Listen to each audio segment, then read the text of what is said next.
The AFCA's 35 Under 35 Coaches Leadership Institute is the premier education and networking opportunity for the country's top young coaches. Full-time assistant or head coaches who will be 35 years old or younger on January 1st are encouraged to apply between July 1st and 31st of this year. For information on how to apply for the AFCA 35 Under 35 Coaches Leadership Institute, the required materials for the application, and more, please visit afca.com/35 under 35.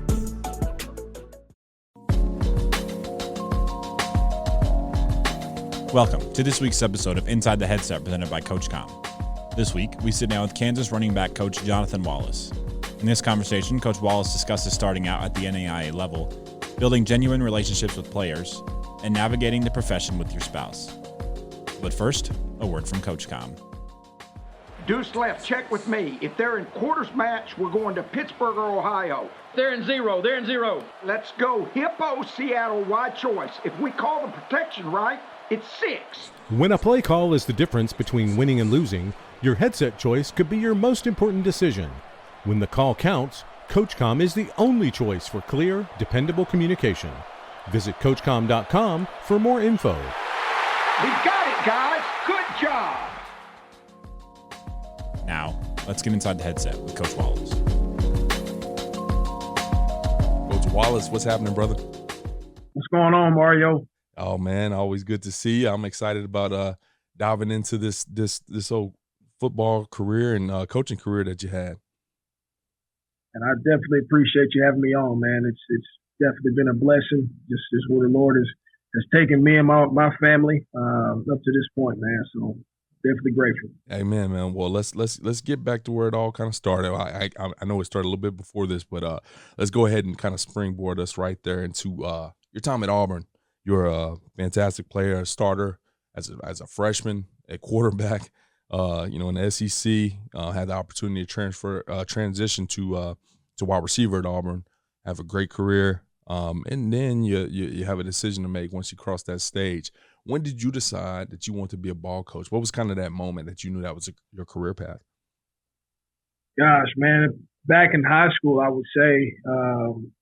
I was very fortunate to have some really good high school coaches. Ron Nelson was my head coach. And he actually just got inducted to the Hall of Fame at my high school and for multiple sports. And he was very instrumental in the first couple of years of my career in high school. And then Woodrow Lowe, who actually played at Alabama, played linebacker there, and ended up coaching in the NFL for a number of years. And I was very blessed to have been able to be exposed to both of those guys and really just the way that they went about,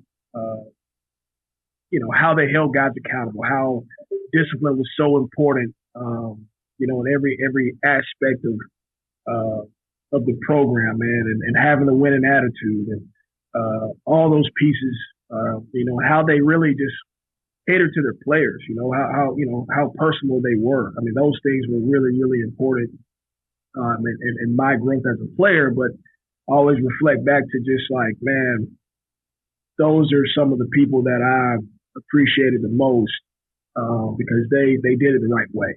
Yeah. Right.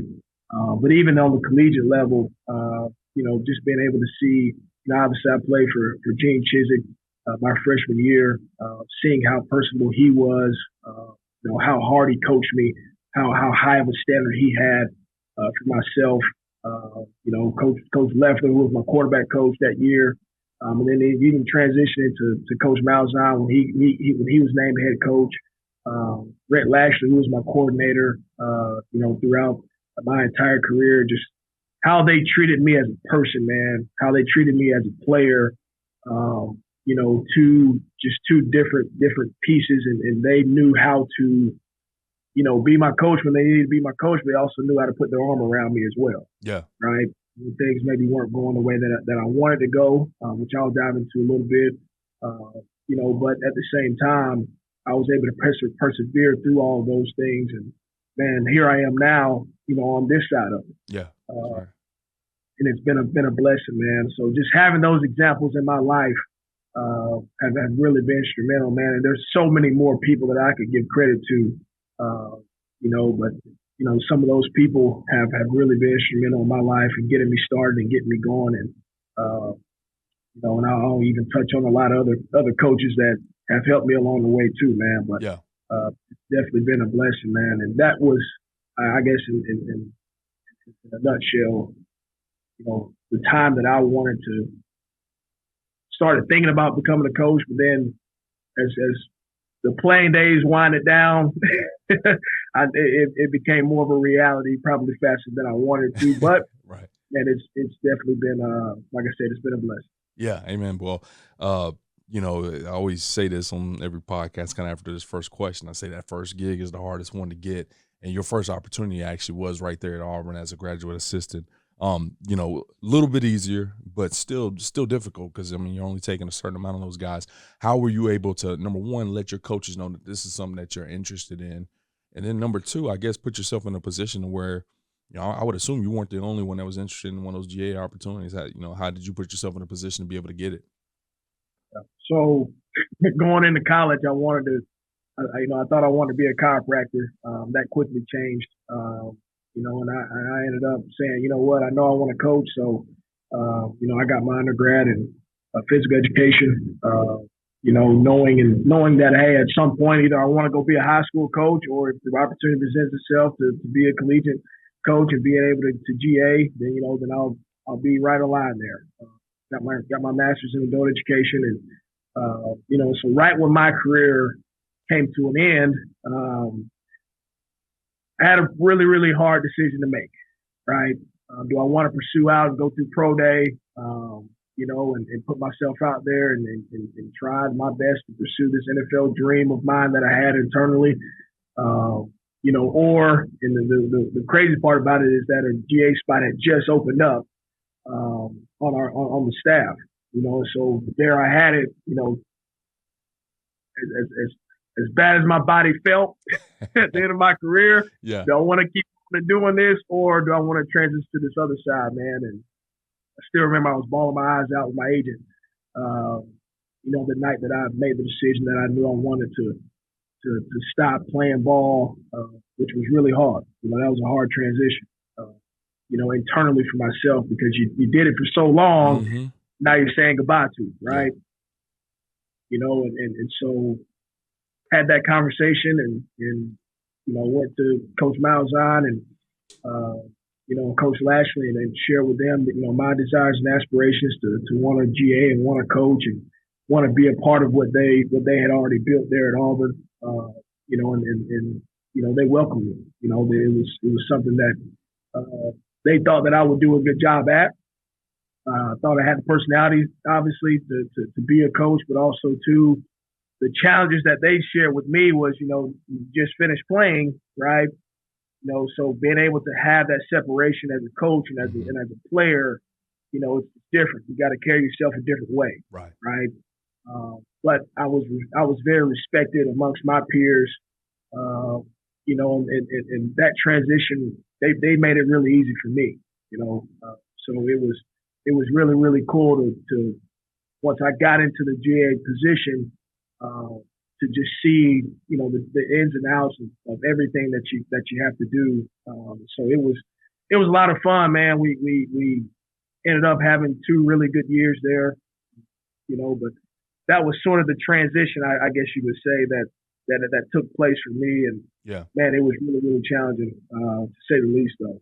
Just to say goodbye to the sport, as a player, and here we are. We're on the other side of it, but wasn't much difference for me, being a quarterback and having to know everything and everybody and what they're doing and what but also too just the behind the scenes of what all goes into it as well. Yeah, that was a little eye opening for me, of just navigating relationships, navigating what I can do, what I can't do, the rules, all the everything that you really think about, especially on the collegiate level, all those things come into play, but made the most of it. Hey, yeah, that's right, man. Well, you said a couple things there I think is always interesting. I love when coaches hit on it, is that, we just don't talk about it enough, but it is an underrated part of, a player's career And honestly, many coaches, they get in their feels when they talk about that, that closure to that playing career.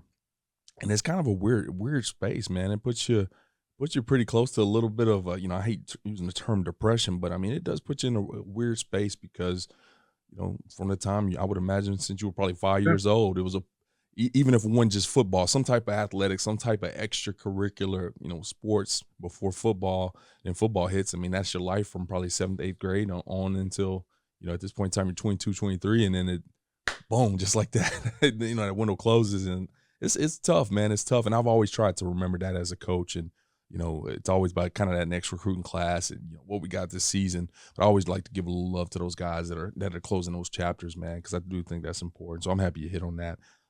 But you also talked about something else I wanted to talk about a little bit more was basically that transition. And, I always felt like quarterbacks were a little bit more aware of what kind of went on behind the scenes, because most of the time the quarterbacks watched a little bit more film. They were up there on their own a little bit more. And so they always saw those coaches were up there. I think that was probably my most eye-opening thing was, y'all didn't just get up here 30 minutes before we got up here. No, they've been up here since 5 o'clock and not going home to midnight. And, that was an eye-opening thing for me. How did you acclimate to that lifestyle?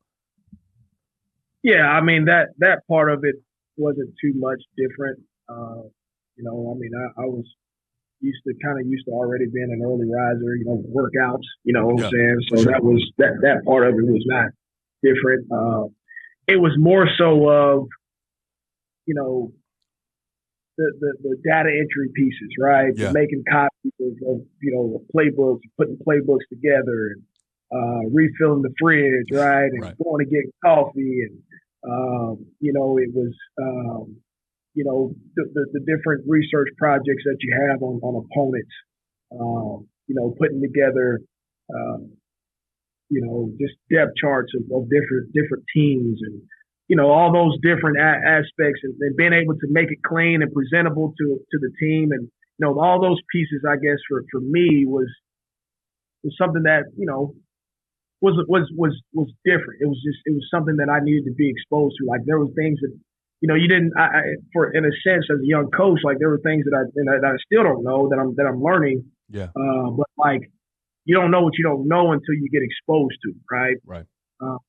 So that, like, and there's no playbook for it, right? There's no instruction manual for it, right? So it's literally learn on the go. But I had some really good guys in that room with me, that are coaching major ball now, and one of those being Johnny Brewer, who's the OC at Duke now, and at the time he was an analyst, and so just being able to share the room with him, and you fast forward now and you see where we are in our careers. It's really remarkable. Just the different things that you get to learn from each other and learn about each other in those moments.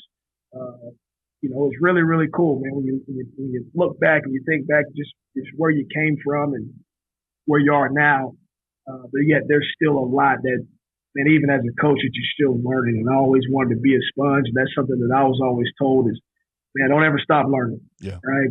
Never stop learning. Always continue to be a sponge. There's different ways to skin a cat. There's different ways to do things. So be open to it, right? But along the way, what I'm saying, jot down just little tidbits here and there of what you like and what you want to implement for that day, that maybe that you want to be a head ball coach, or you want to be a coordinator, or even a position coach at the time, right? Like, what things that you're going to take away from these moments that you can either make better, that you may do the same, or even you may not want to do. So that was something that was really intriguing for me, man. Just when I first jumped into it. So yeah. What I also love too, man. I heard these stories, especially from some of the younger guys coming up through the profession. Is you did mention network a little bit in the first question. When you're young, networking looks so much like the networking up, the big guys, the OCs, the head coaches, and you look around just in a few years. I mean, heck, it's people that's trying to get your number. You know what I'm saying? There's guys that are trying to reach out to, your analyst over there when you were at Auburn, who's the OC now at Duke. And it's just crazy how networking out, amongst your peers is super important too, because you guys are just always a call away from, being an opportunity to help others out. Now, Yeah, you moved away pretty quickly from your alma mater, although you had been there for a while, right? You played there, got two seasons, Yeah. as a coach there, and then all of a sudden you take a job, wide receivers position at Bethel University as an NAIA program, I believe in Tennessee.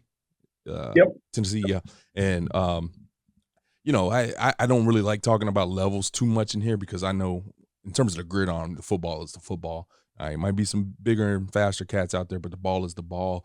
But in terms of just having this, top tier SEC, experience of, flying to games and staying in a hotel that night. What was some of the big transitions? Number one, just from that, and then we'll talk a little bit too about some coaching transitions. But just kind of that look and feel of playing a little smaller ball. Yeah, I mean, it was definitely something that I took a leap of faith on. Right, I wanted to take a chance on myself. I was eager, young, wanted to do my own thing. Right, which a lot of young coaches, they have that eagerness to want to do. Yeah. The challenge at that level, being at a place like Auburn, and going down, to the NAIA level, not a lot of guys want to do it. Oh, no doubt about it. You want to hang around. You want to hang around as much as you can, as long as you can. And for me, I knew if I wanted to grow as a coach, I needed to go and do it. Right. Yeah. There's only so long that you can do it as a GA. And here it was, an opportunity with someone that I knew and that I trusted, and I knew he did a great job of where he was before. He's still doing tremendous things now, Brent Dearman. That comfort, he was obviously at Auburn there while I was a player, so there was already a relationship that was built to maintain. But when you step into that arena at that level, man, you're wearing 5, 6, 7 different hats. Absolutely. Right. So it's a major transition. There's not, the equipment staff. You are the equipment staff, right? You have a DFO at this level. Well, shoot, everybody kind of shared a responsibility of being the DFO, getting hotels together, getting buses together, getting meals together for the guys at the hotels, and having to rearrange and make sure you got enough food for the guys, make sure you're not running out. The long bus trips, going ahead to the hotel. I was one of those guys that had to go, that needed to go ahead, along with a few other coaches, to make sure everything was set at the hotels. We having the cars. Now, there were things that I learned and took from the Division I, the FBS, level. It was like, man, I want to try to make it feel and look the same. Yeah. At this much as possible.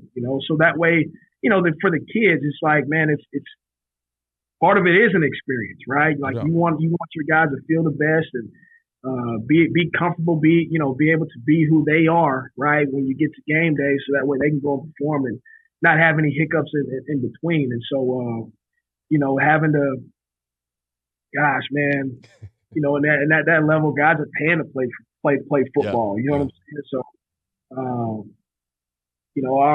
I go back to just our equipment room and just having to get everything set up. Like, it took us a few days to get everything cleaned up in the shed. And, you go from being in these offices with big windows, and, man, we're in a 10 building. There ain't no windows. That's right, man. You know what I'm saying? Yeah. We got a dirt parking lot.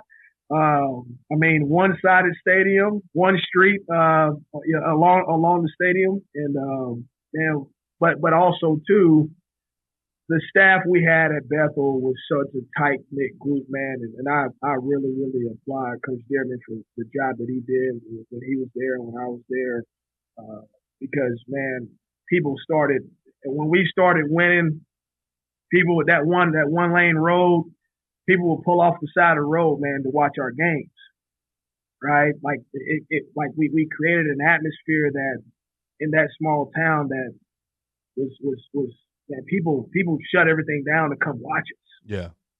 It wasn't that way, prior to what we walked into, so there was, you start to look back at all the different things that you do. Then you look at, I guess one of the reasons why, you're doing what you're doing, and you look at the experiences that the kids are having, and, you're seeing guys graduate, you're seeing new guys coming in, and, it's really, really rewarding as a coach when your kids are able to, man, have some highs, have some lows, right? Have some in-betweens, be able to put your arm around them, be able to celebrate with them, all of those different things. And then the families, man, when they come in town and they got smiles on their faces, they're excited to be there, and just everything that goes into it, man. There's a lot of challenges, but there's a lot of things that are really rewarding from it as well. And I just felt like taking on that opportunity, as daunting as it was, right? It was still like we made the most of it. We made it what we wanted it to be, right? We built it to what we envisioned it being. So that's also the other piece of it that becomes hard, man, especially when you start to transition to a different job, or, new opportunities maybe come in and you're having to weigh those options of, man, am I going to stay put? Am I going to, go to this new place, this new challenge, this new journey? And that's the life of a coach.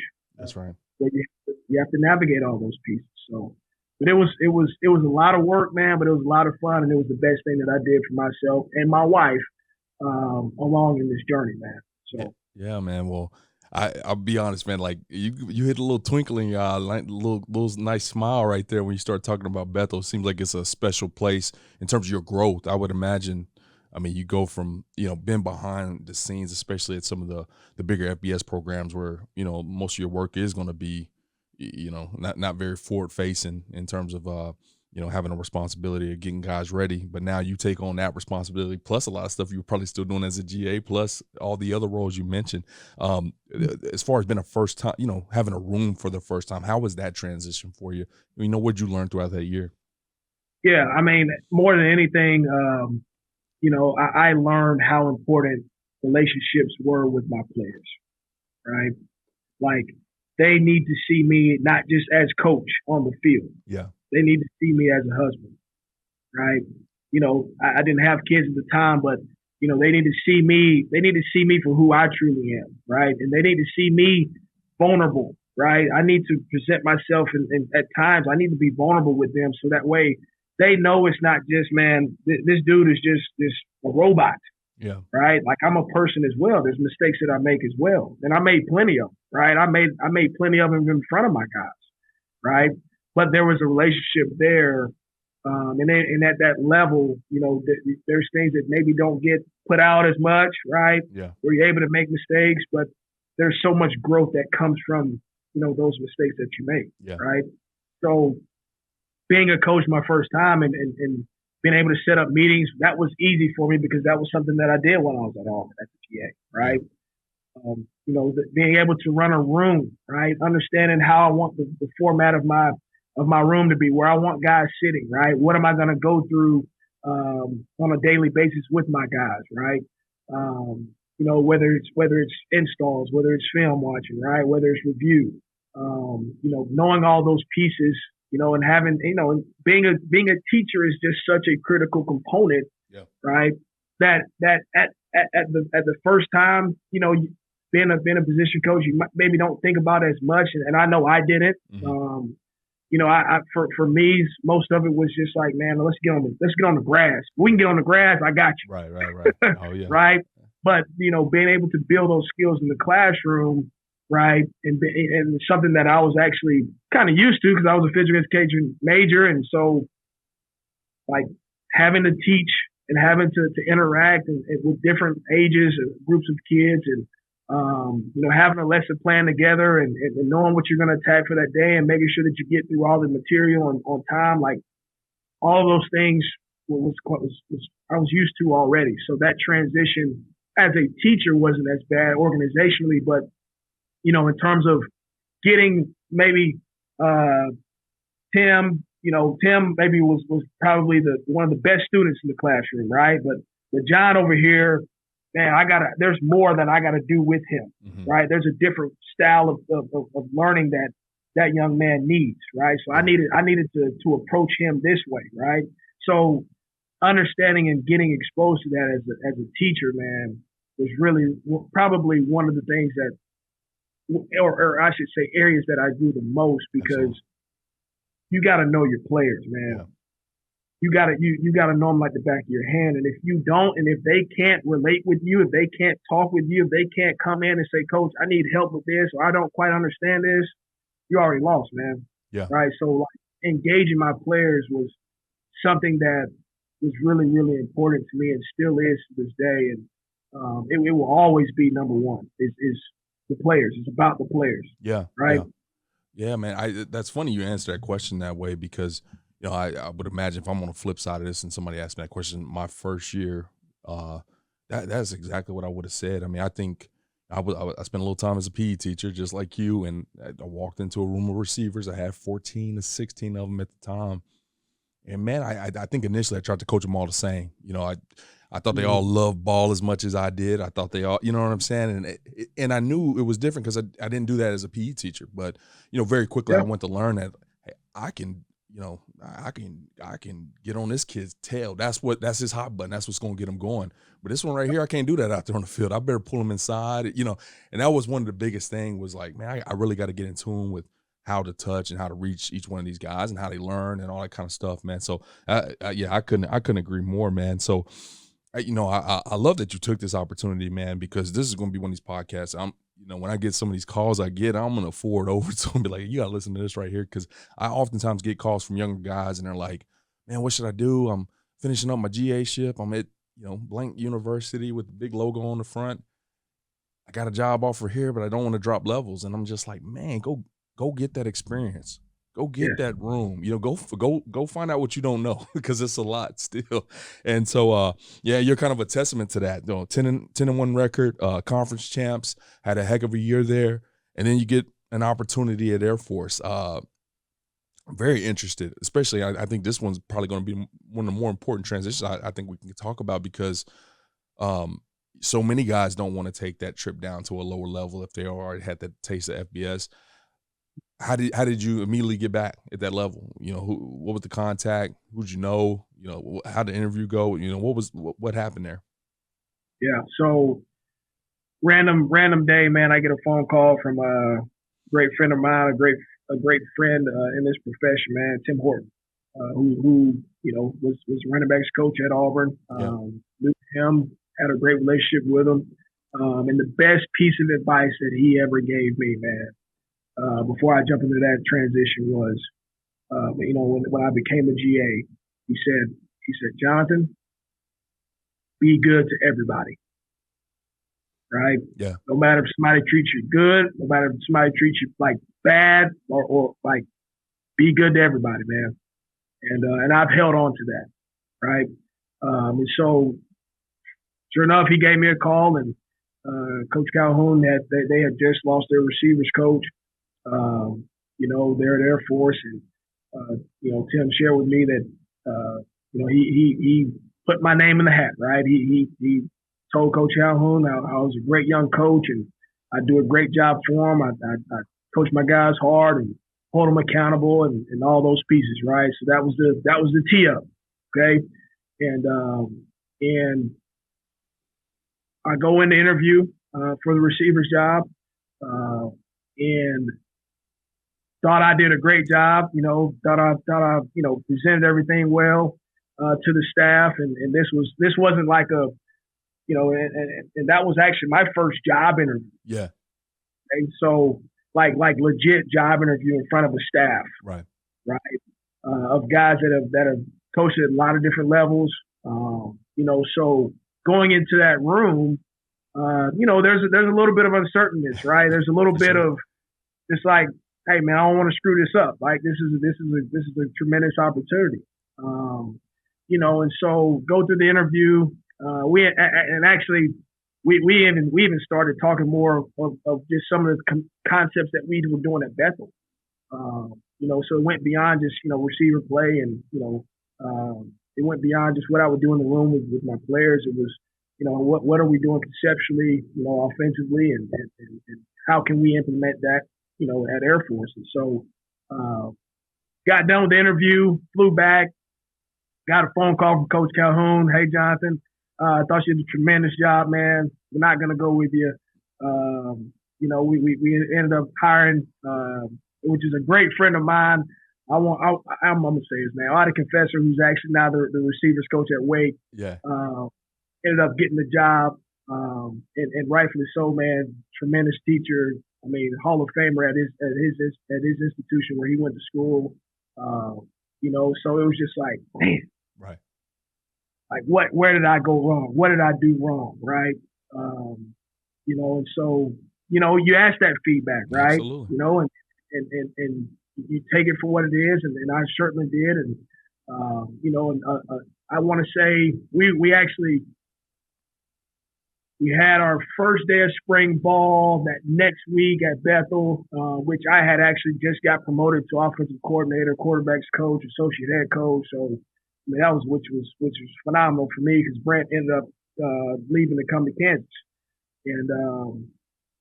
and our D-line coach, who's now the head coach there, at the time, you know, he promoted me in those ways, and you know, Mike was and still is, man. He does a great job there at Bethel.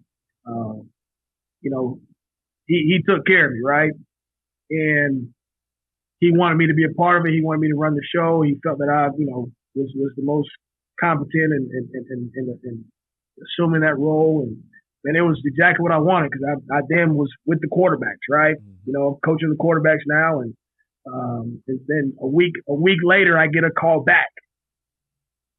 From Coach Calhoun, and he says, "Jonathan, our tight ends coach just left, and we want to hire you." And I'm like,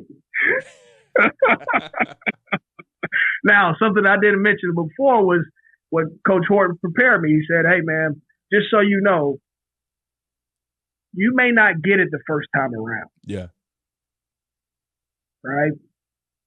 And Coach Calhoun has done that before, and that's what he told me. He said he's done that before. He'll bring guys in, he'll interview them, and you may not be the one, but man, you do a great job. You may be for a different position or later down the road.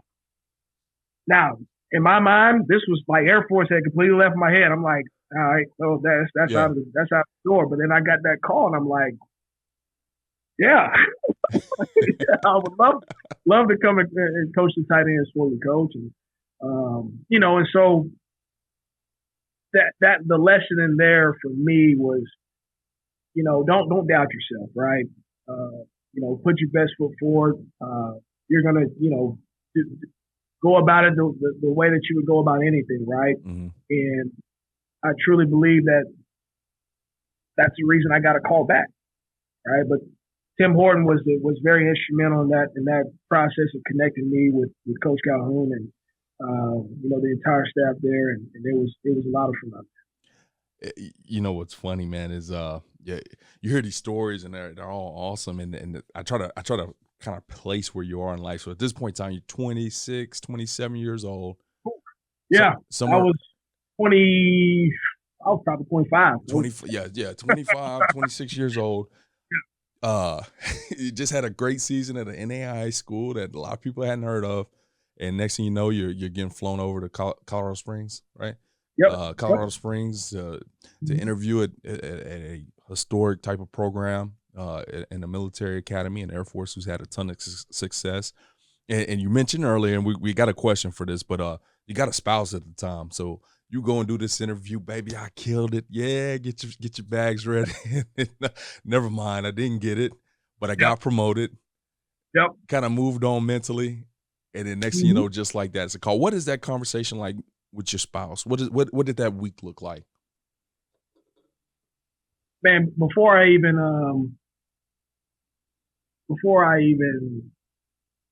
actually after a call with Coach Calhoun, you know, I went back to calling people that I knew, man, that I knew that was in the profession, and I asked other coaches. And I still remember to this day, I was writing on my notebook, talking with Coach Lashley, like, hey, how do you navigate transitioning jobs?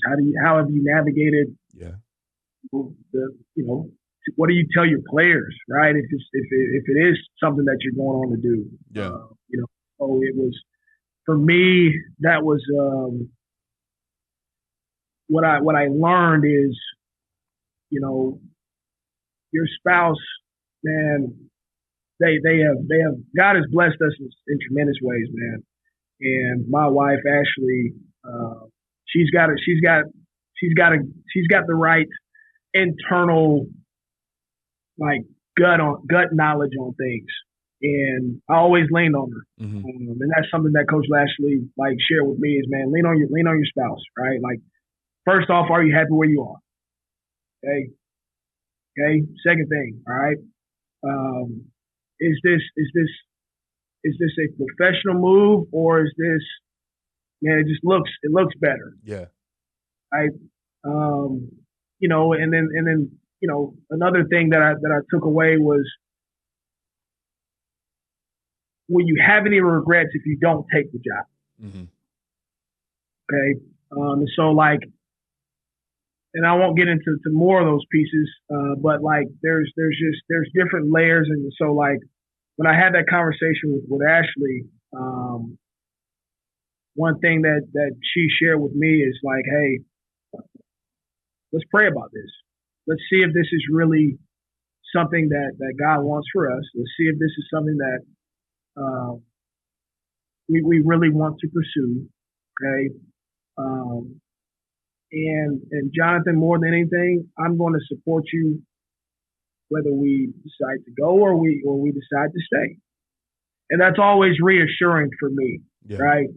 As being the one that's taking on that opportunity, that new challenge, that new step, but I also know that it's new for her too. It's a new step for her. It's another environment. And now we have kids, and so you know, I now it becomes even more challenging because it's even more layers to it now, right?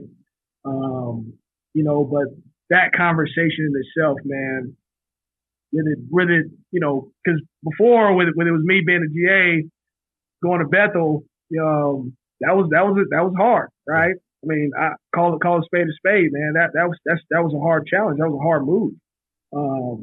You know, and so this one, you know, felt even. It was kind of the flip of and we're going up, right? We're going up to a higher level. We're going up to more resources and all these different pieces, right? That you start to think, that I start to think about, and it felt easier,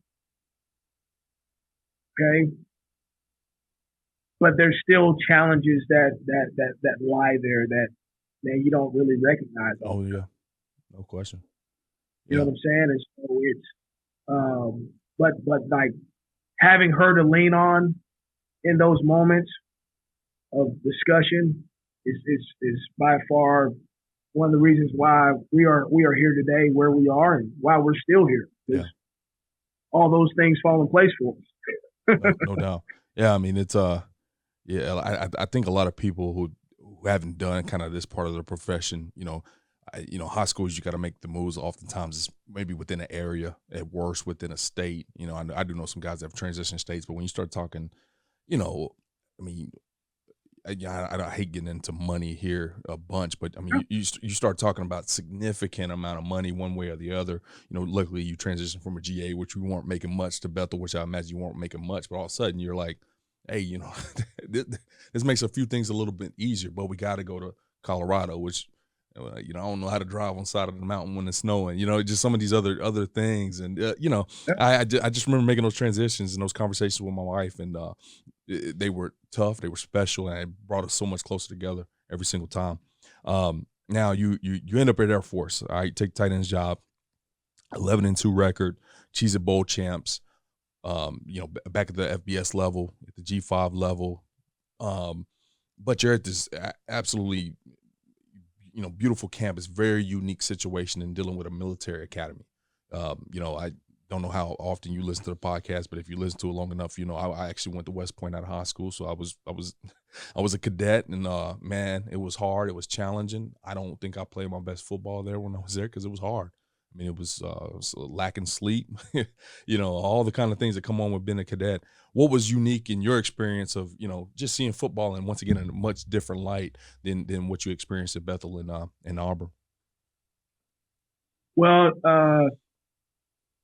being at Air Force, you could literally turn your phone off at night and not have to worry about it. You know what I mean when I say that? Oh yeah, for sure. Right? Yeah.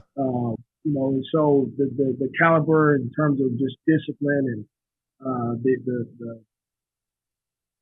man the camaraderie of the team. I mean, it was something that I hadn't been a part of, and to be able to see how those guys operated on a daily basis, the academic rigor, but also their passion and love for the game of football. Yeah, like those dudes love football, man, and that was really really fun to be a part of and be around. Yeah, you know, so that was unique in itself. You know, even the coaches, man, brilliant, bright minds. But we also knew what we were really good at and what we weren't going to be really good at. And so it's just a matter of like, hey, call a spade a spade. This is what we got to do, and let's go, right? You know, but that experience in itself, man, was a lot of fun. The military games, a lot of fun, right? Like great atmospheres. You know, we actually played Colorado State and we played Colorado that year. We won both of those games, which was another big highlight. You know, of being there. The other pieces that was really unique is just in the town of Colorado Springs itself. There's a lot to do there, right? So like as a husband, like there was a lot that I was able to do with Ashley outside of football. Yeah. That was a lot of fun as well, man. So great town, great experiences. Wish we would have brought the trophy home, but we gave one up down at Navy. But it was definitely a tremendous experience all around, man. Yeah, man. I'm that's awesome. You got to experience that, and definitely is just a different caliber of athletes. If you know, once again, I played there, and I transferred out after a year, and I went to Baylor. And this is probably the most awesome story is, man, so I played there my freshman year, redshirt sophomore year, and then all of a sudden Army was on Baylor's schedule. We had a home and away and a home with them. So we went up there and we beat them. It was cool. And then my senior year, they came back to us. And both years, my head coach at the time gave me an opportunity to kind of stand up in front of the team and just say, hey, this is the difference, kind of address my team a little bit. I was like, man, you guys know, like, they're not going to be 6'4". They're not going to be they're not going to be 4 threes. They're going to play to that last whistle. And sure enough, we went to OT and lost to them. And, it's just such a, I mean, like you said, you went down and knocked off both Colorado schools. And it's just so much about those academies, man. You can't sleep on them. The style of offense, they play defense, they play the heart grit. So that's cool, man. That's great that you got that opportunity. But another one comes back. Coach Dearman ends up at Kansas and, reaches out to you right there during that COVID situation, that COVID year. Just talk to us a little bit about how that went down. Just keep maintaining that relationship with Coach Dearman over the years and why you probably would have wanted to get the call. Yeah. So, midway and when I was at Air Force and he was at Kansas, I was watching those. I was watching them, right? My guys at Kansas, and he was in an off field role at the time. But I was watching, right? I was watching what they were doing, seeing if I saw some of the same concepts that we did at Bethel and whatnot. And then all of a sudden, he gets promoted mid-season to being the offensive coordinator. And so I remember this. I think they were on a bye week. The next week, they were going down to play Texas down in Austin, and they ran the scoreboard up, right? I mean, it was a shootout. It went all the way down to the wire. They ended up losing, but I do remember that in itself was just like, man, like he's living it out, man. Because his transition and his story, his journey is different than most. And so end of the season comes around. And there was transition on the staff here, and again, just a mesh of just relationships, trust, feel, bond, all of those things that kind of go into it, man. And that opportunity came around and He asked if I wanted to come. I jumped right on it. I mean, it was a no-brainer in my mind. But one thing I don't want to leave out that occurs at each spot, man, is departing. Yeah. It's extremely hard. And this one was hard too, because it's like, man, my wife and I had bought a house in Colorado. We just came off of a great year, man. We got bonuses and all these types of things. Yeah. And it's just like, man, like that was like our place, right? And so to not only that, but like the relationships that you build, time and like that you spend with your players, and time that the time and effort you put in a relationship with coaches and having a community, that stuff's hard to leave behind now. Yeah. And so like that's something that is never easy. It's in any regard, like it's never easy leaving like people that you built a bond with, right? What was easier about it professionally, it aligned with what I was wanting to pursue, right? And getting back in a realm that I was actually comfortable with. Like I was actually really happy of going to Air Force, because it put me in an uncomfortable position as a coach, of having to coach triple option, right?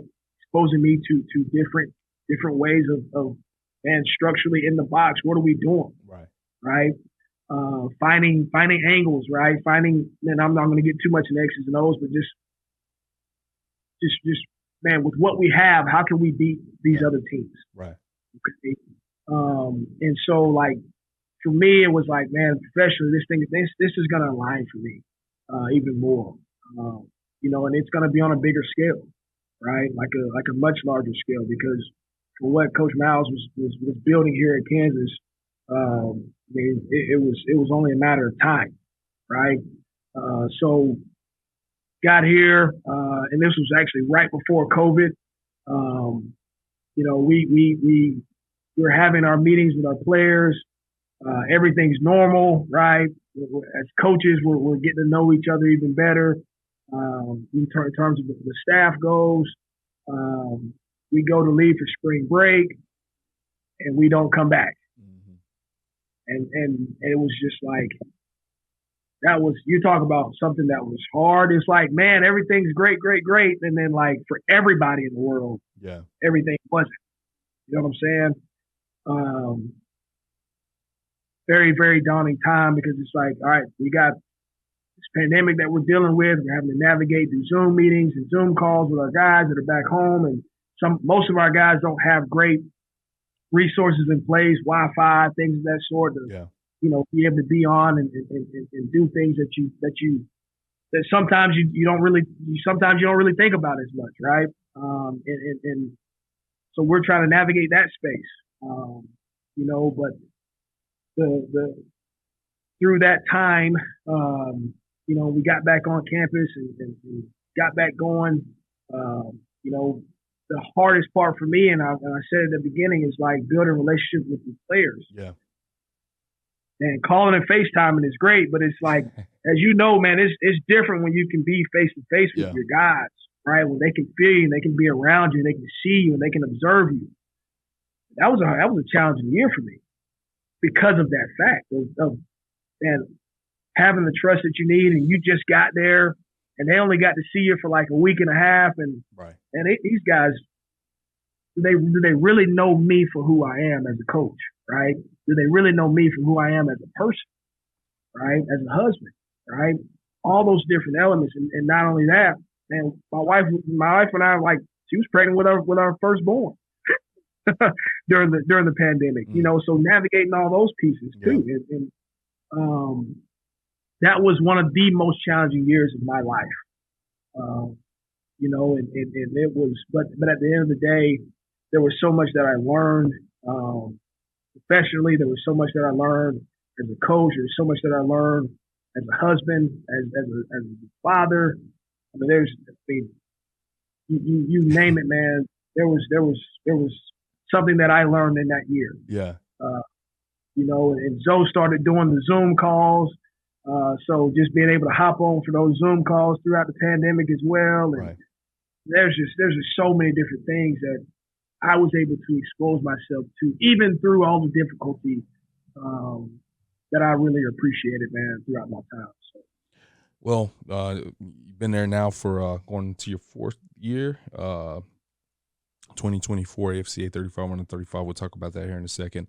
Coach running back Devin Neal to over 1,200 yards rushing, 15 touchdowns in 23. First bowl appearance in since 2008. First time in the top 25 since 2009.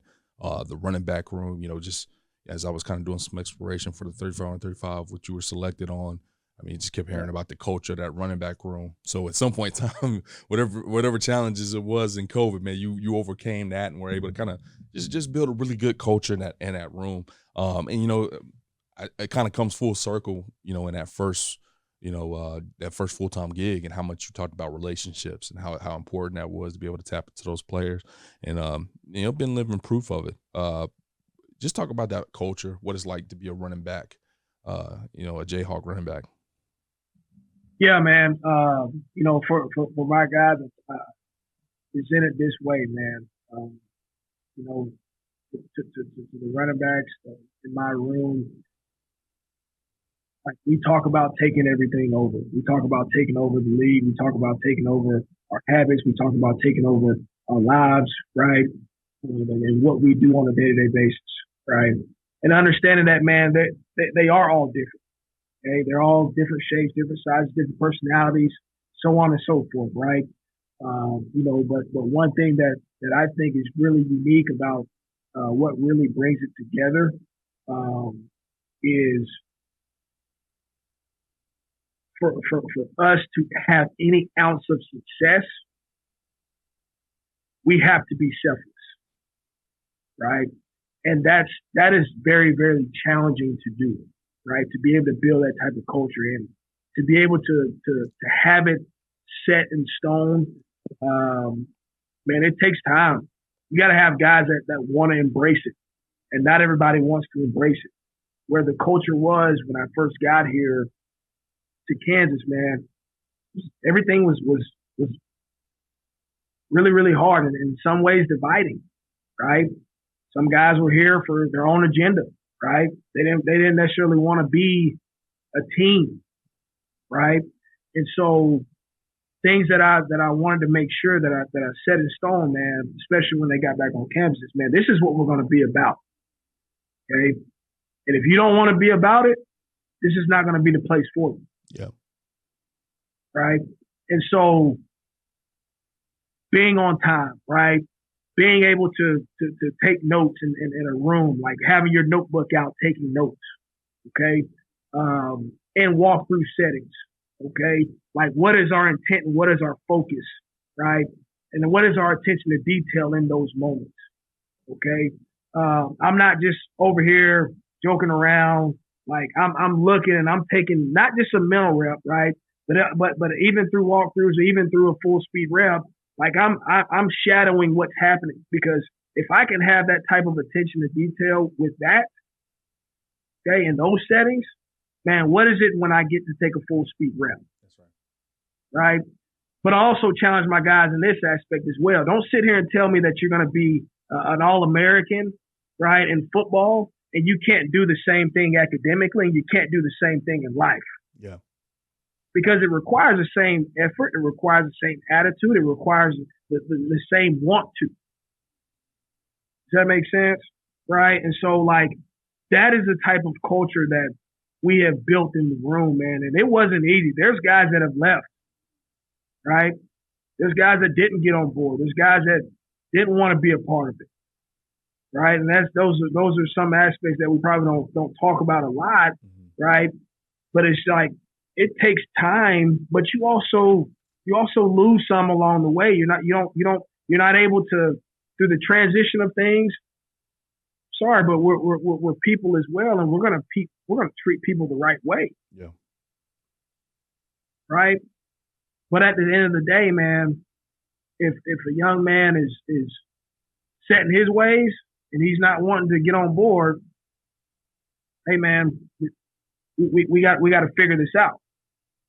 Okay, because I appreciate who you are and what our relationship is, coach to player, player to coach.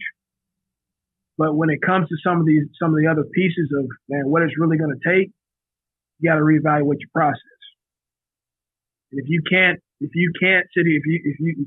you won't, it ain't gonna work out. That's right. Simple as that. It's not gonna be what you want. It's not gonna be what we want. Okay. And so once that was established in the room, man, and really one thing that was really fruitful for me in this off season is, with Devin Neal and Daniel Highshaw, guys which Daniel was already here when I got here, right?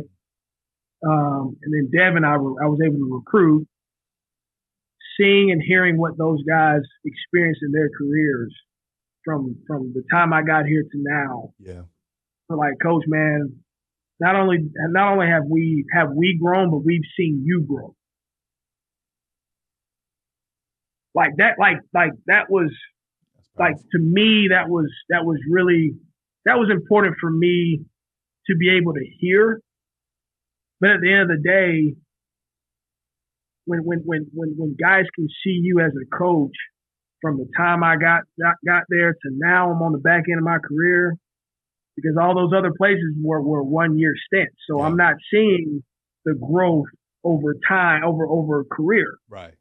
This is the first time I'm able to see growth over a career, and guys seeing me grow as I'm growing as a coach. Yeah. And that was, and so the words was like, Coach, like we respect you even more, because you didn't necessarily stay the same. You weren't stuck in your ways. Like, you found different ways to keep us engaged in the classroom and on the field, and holding us accountable, right? And creating a room and an environment that is fruitful to be in, that's fun to be around. And you gave us ownership in a lot of it. You allowed us to talk and speak and allowed us to be ourselves, but also know that, man, this is the way we're going to do it, and this is how we're going to go about it. Yeah. And so for me as a coach to hear those things, but also, you start getting into, well, they got girlfriends and things of that sort, and they're having those thoughts of, man, popping the question, like talking life with them as well. Yeah. Like, that stuff is so rewarding, man. And it brings a lot of joy to me because, and I didn't mention this before, but like, my wife and I, when we took on this opportunity, we said we want this to be for the long haul. Not something that you say in this profession, right? Not something that you can really harp on. But here we are, and we've been here through a career of two young men that have given back to this university in so many ways. And I'm just thankful and grateful to be on this end of it. Yeah. With it. Because again, it was a vision, it was a journey that my wife and I prayed on and we wanted. And here it is, the Lord is rewarding us with that. Yeah. And I gotta give a lot of thanks to Coach Leipold, because, man, he didn't have to keep me on. And I didn't really talk about that transition, but he didn't have to keep me on staff here. He didn't. Through transitions, head coaches, they don't, like, in most cases, they don't have to. And I knew that he didn't have to in this one. Yeah. Right? But he gave me a chance. He gave me an opportunity. Right? He's cut different as well. Right? Like, my time in the NAIA space was one of the reasons why he kept me on, because it wasn't just this FBS Power 5 at the time mindset, setting my ways type thing. Like, he saw that, man, there was still a lot of growth that could take place for me, right? He saw that, man, you know what? He is a bright young man and a bright coach, and I want to see how this thing can turn out for him. He took a chance on me. That's right, man. That's right. Right. This is powerful, man. Just I looked at your career, and I guess I just didn't dice it up like that. I mean, obviously, I see the years here, but yeah, you hadn't been anywhere very, very long. This is your longest stint at any time. And so a lot of times you do have growth. You certainly have growth. You probably had I can only imagine, just looking at that time at Bethel, that was probably maybe your biggest chunk of growth, just in terms of that way. But just being able to have that steady growth and having some players look at you and say, dang, coach, you leveled up. You know what I'm saying? As we kind of went through our career, and then like you said, man, I kind of skipped over the question there with Lipo coming in, after Miles left, and retaining you, giving you a shot. Yeah.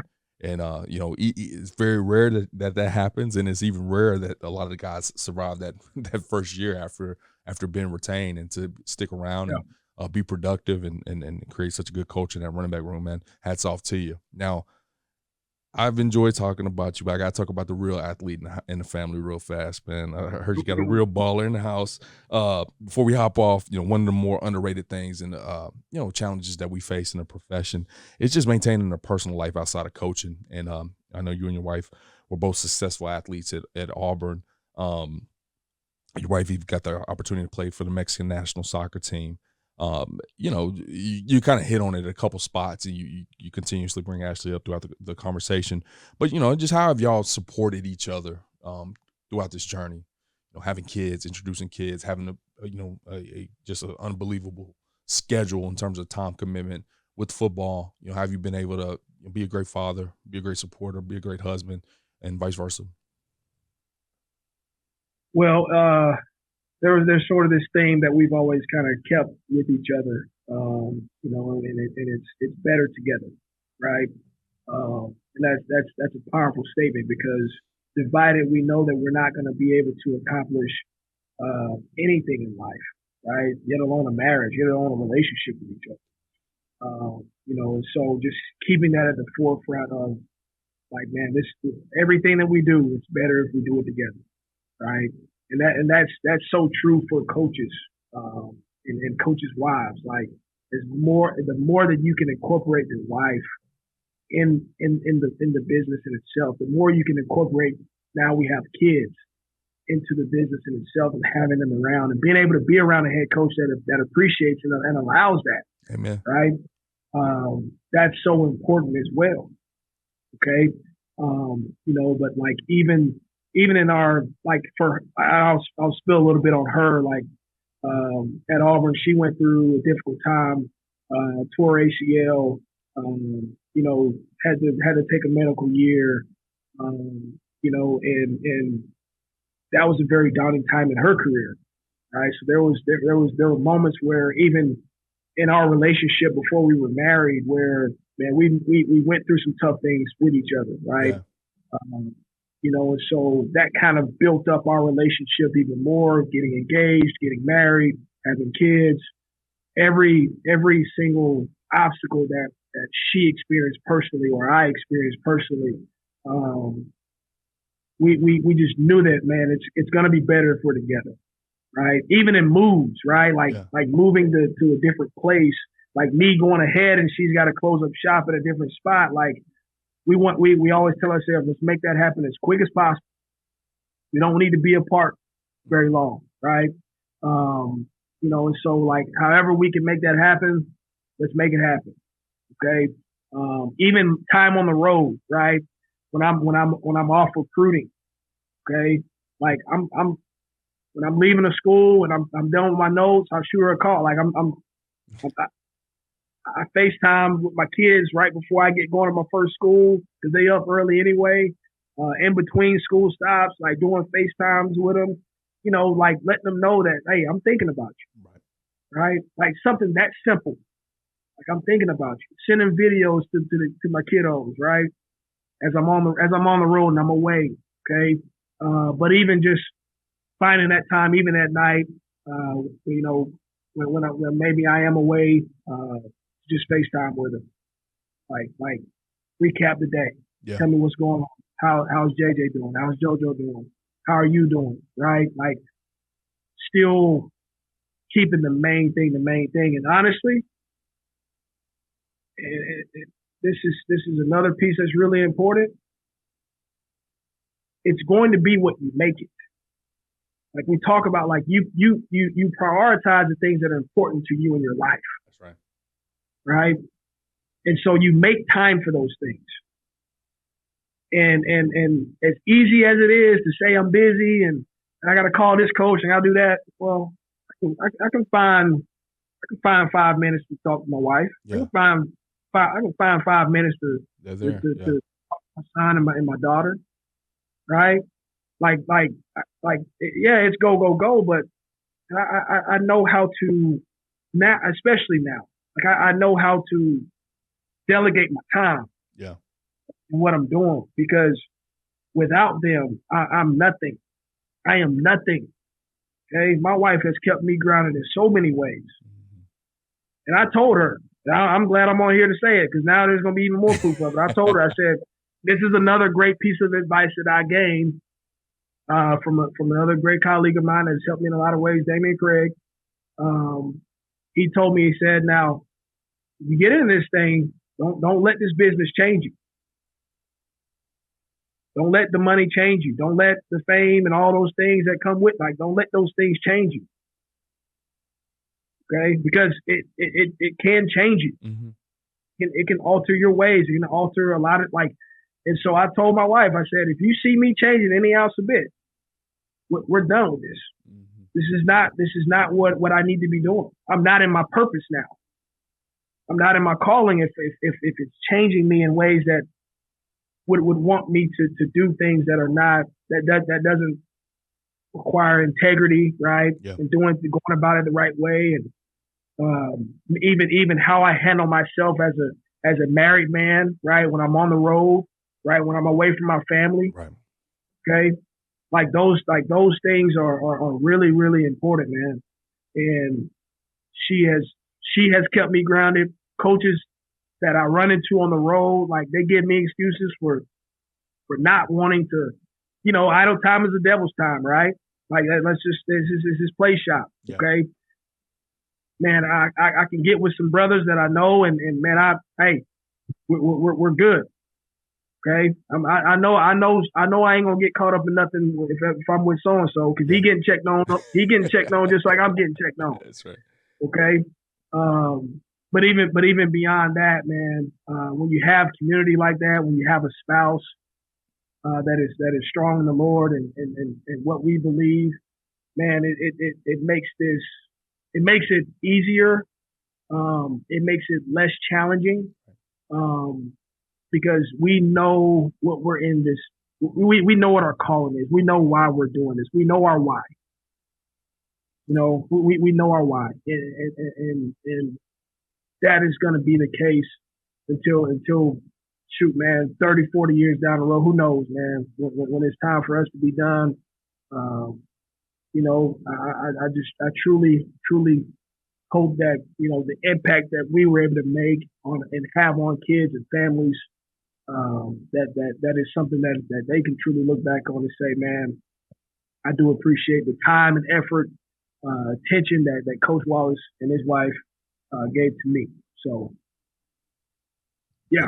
Well, you're on a good path there, Coach, and I appreciate you, taking the time to recognize, an important part of the profession that just doesn't get talked about that much, and it is important, and it sounds like you guys are handling that well. Now, before I let you go, just a little short on time here, just real quick, the 35 under 35, you're part of the 2024 class that just happened this past convention. Just why is it important to you? Why should a guy apply if he has the opportunity to do so? If growing is something that is important to you, which it should be, that's every reason why. There's so much growth that takes place, man, that took place on that weekend for me personally, networking out, networking down, networking up, that we talk about a lot, that we talked about a lot that day, understanding that, man, you don't have it all figured out, and don't ever believe that you do have it all figured out. You need to be able to grow in so many different ways. And so that was that was something that I always wanted to do. It's always something that I wanted to be a part of. And I sought it out. I sought it out multiple times, and I finally got that opportunity to be a part of it. And it has rewarded me in so many ways. And there's so much that I've taken from that.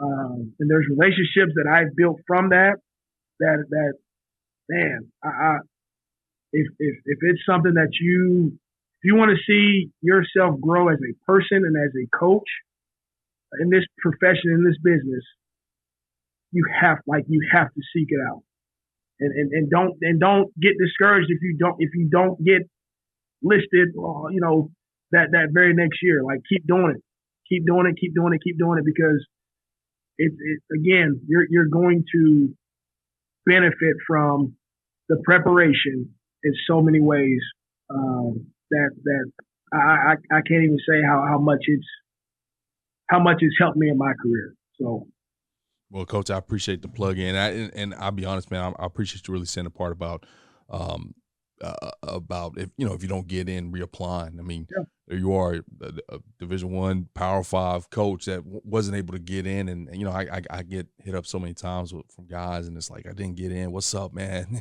I'm me, and I'm like, dude, this is competitive, man. Look at the list. Look, I wish I could get a lot of guys in. It's a lot of people that are deserving, but the consistency, obviously, you got in, and just hold our class up even higher by having you in there, man. I've enjoyed this hour with you, man. Before I let you go, though, I would love for you to plug any social media outlets that, if people listen to this and something resonates with them and want to reach out, they can touch you with.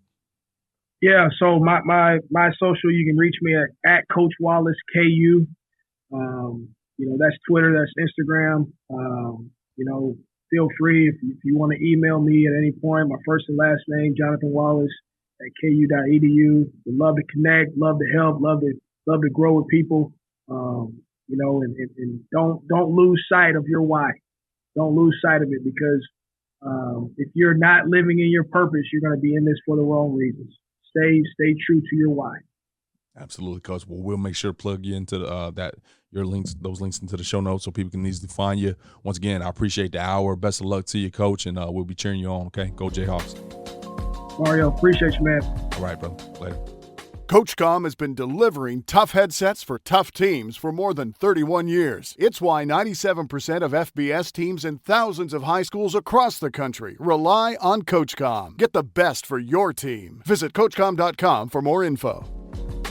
Thanks for listening to this week's episode of Inside the Headset, presented by CoachComm. If you'd like to learn more about this week's episode, head over to AFCA.com. There, you can access every episode and find corresponding show notes. Remember, you can catch every episode of Inside the Headset presented by CoachComm on wherever you get your podcast, including Spotify, Apple, and YouTube. While you're there, we'd love for you to take a moment to rate, review, and subscribe to the podcast. Your feedback helps us improve and grow. Keep up with the latest news by following us on social media. Connect with us at Inside the Headset, and remember to tag us when you share your favorite episodes. For more updates on all things AFCA, be sure to follow the @WeAreAFCA social media accounts. If you're not a part of the AFCA community yet, visit AFCA.com to join thousands of NFL, college, and high school coaches nationwide and across the globe. Elevate your coaching game with an AFCA membership. You'll gain exclusive access to the annual AFCA convention, magazine, digital library, and AFCA Insider email. Stay up to date with the latest stories and news on the AFCA website. More than just a convention, the AFCA offers continuous education, guidance, networking, and more. Celebrate the past and shape the future with the AFCA. It's about fostering exceptional coaches who create outstanding teams and even better individuals. Invest in your skills and make a lasting impact today by engaging with the AFCA. Your journey starts here.